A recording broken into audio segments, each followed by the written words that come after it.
Donc la première chose que tu dois savoir, c'est que la Pâque est une fête qui commémore la résurrection de Jésus-Christ de Nazareth. Quelqu'un me dit Amen. Ensuite, tu dois savoir que c'est la fête la plus importante et une des plus anciennes aussi du christianisme. Vous savez, cette fête commémore aussi ce qu'on appelle la résurrection, ce qu'on appelle l'esprit de résurrection. Vous avez, j'ai observé une chose dans la Bible. À chaque fois que l'homme se détourne de la voie du Seigneur, généralement le Seigneur vient et frappe son peuple. À la Genèse, tu as observé que lorsque l'homme et la femme, pour ne pas dire la femme et l'homme, ont mangé le fruit interdit, la Bible déclare que Dieu s'est fâché. Qu'est-ce qu'il a fait? Il les a chassés du jardin d'Éden. Mais avant ça, il a puni la femme. Il a déclaré à la femme qu'à partir de maintenant, tu enfanteras dans la douleur. Il a maudit également l'homme. Il a dit, à partir de maintenant, c'est à la sueur de ton front que tu gagneras ton pain.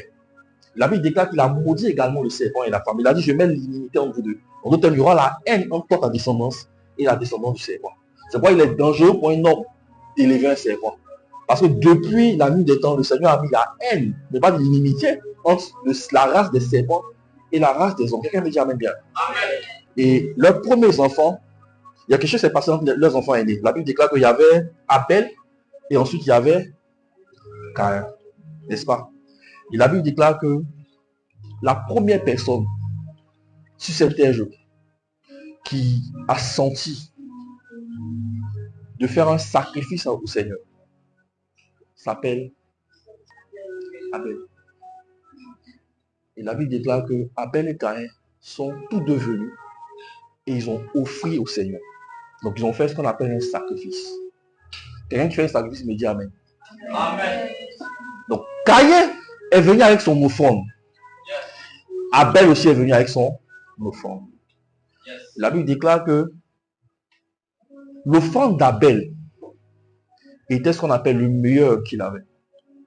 Tandis que l'offrande de Caïn était, comment on appelle ça même, son superflu. C'est son superflu. Il y a des personnes qui aiment offrir au Seigneur leur superflu.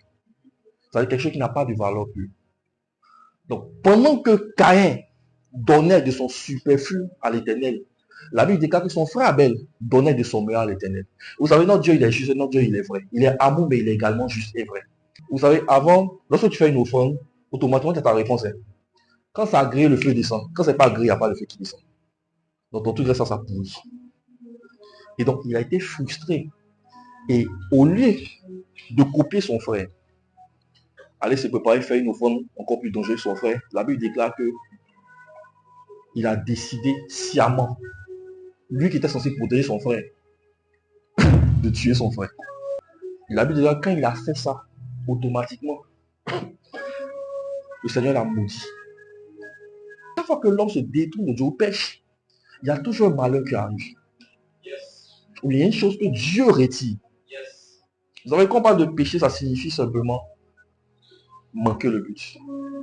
Quelqu'un me dit Amen. Amen. Et donc, qu'est-ce qui va se passer? Il retire son esprit. Et tu vois qu'arrivé un moment, le péché a commencé à surabonder. Et quand ça a commencé à surabonder, le Seigneur s'est vraiment fâché. Il a décidé cette fois de détruire complètement la terre. La Bible déclare que comme il a regardé la terre, il a trouvé une personne qui était juste. Cette personne s'appelait Noé. Il a décidé de détruire la terre, mais de garder Noé. Puisqu'il a trouvé en Noé des lumières, il a trouvé en Noé une personne qui était juste. Et donc, qu'est-ce qu'il va faire? Il se révèle à Noé.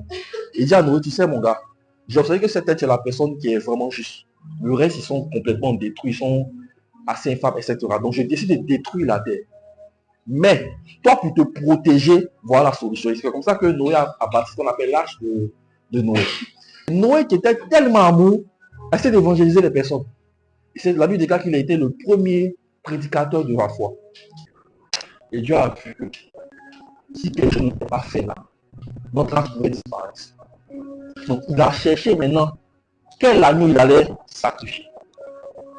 Ou quelle dimension d'agneau il allait sacrifier. Si on prend 1000 agneaux, ça ne peut pas. 10 000 agneaux, ça ne peut pas. Il regarde. Quel homme on va mettre sur la croix? Aucun sang d'un homme ne peut quelque chose. Quel ange? Il regarde dans tout l'univers. Et puis il comprend que lui-même il a besoin d'aller à la croix maintenant. Yes.